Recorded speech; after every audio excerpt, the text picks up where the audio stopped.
year as the fall season approached, I would watch the trees slowly change color, and I would always wonder to myself, what message is Hashem trying to tell us? Because it's not random that the trees are changing color. There's obviously some sort of lesson that is screaming out to humanity to listen to.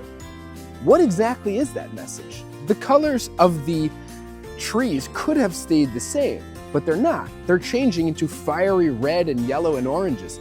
Why? What message are they trying to give us? Well, this year, I think I got it. Perhaps the reason the leaves change colors every fall isn't because something is being added to them, it's because something is being taken away. You see, during the spring and summer, leaves are green because they're full of something called chlorophyll, which is a green pigment in the leaf that captures sunlight and turns it into life. That's what keeps them alive. That's what makes them green. But as the days get shorter, the tree starts to pull back. It's like they know what's coming, the cold, the dark, the fight to survive. So it draws everything back inside, pulling the life from its leaves back into the trunk, deep inside the roots, where it'll be safe, where it can ride out the storm and sustain the tree for the duration of the winter. And when the chlorophyll, that bold green armor, fades back into the tree, something incredible happens. The mask drops and an explosion of color is revealed. Because those colors, those blazing reds and golds and oranges, they were always there. The leaf didn't become colorful when it started dying. It was already colorful, you just couldn't see it yet. All spring and summer long, that green chlorophyll was loud.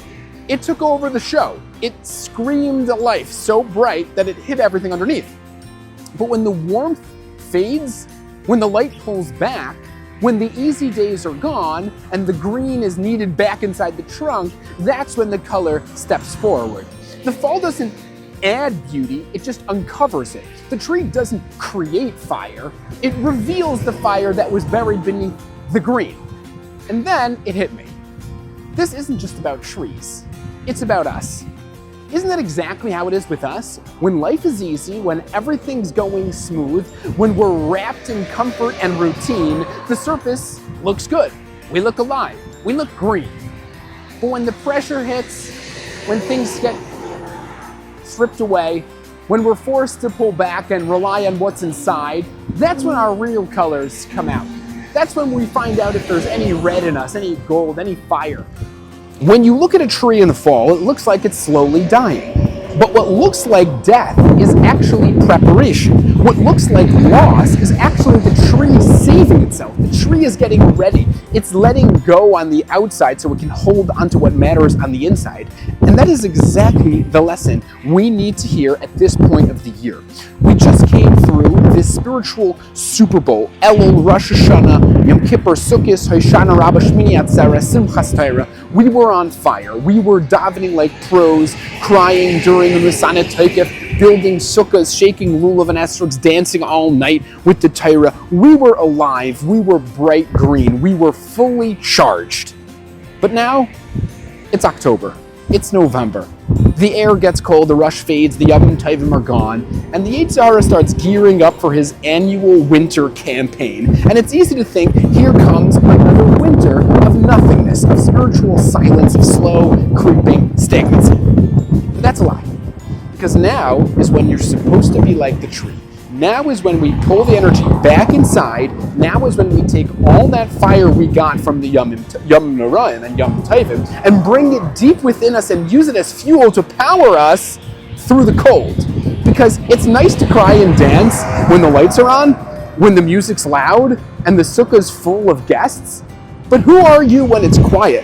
What kind of Eved Hashem are you when it's dark, when it's just you and Hashem in the middle of a spiritual winter? That's when our true colors come out. Are you still glowing red and orange and gold beneath the surface?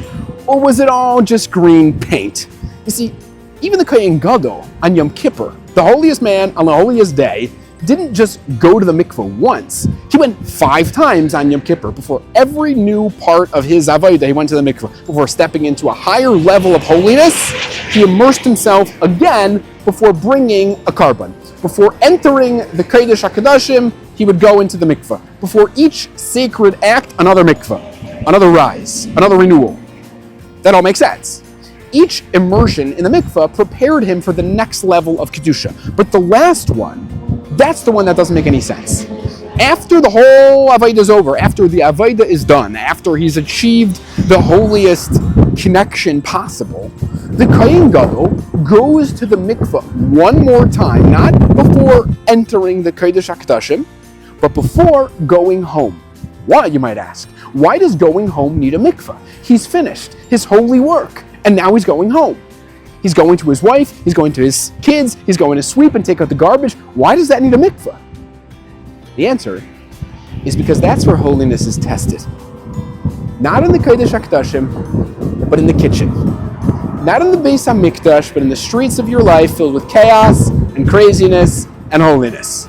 Because that's where Hashem wants the Kedusha to live. Not locked in the Beis HaMikdash, but flowing through us, into our homes, into our work, and into our lives. Hashem doesn't want us living in incubators. He wants us to bring Kedusha wherever our lives take us. So when you see the trees turning colors this fall, don't just see beauty, see truth.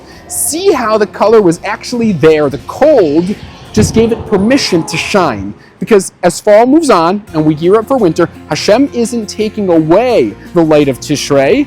He's handing us the match for Cheshvon. Tishrei was the spark, Cheshvon is the flame. Now it's our turn to pull back the green and show Hashem our true colors.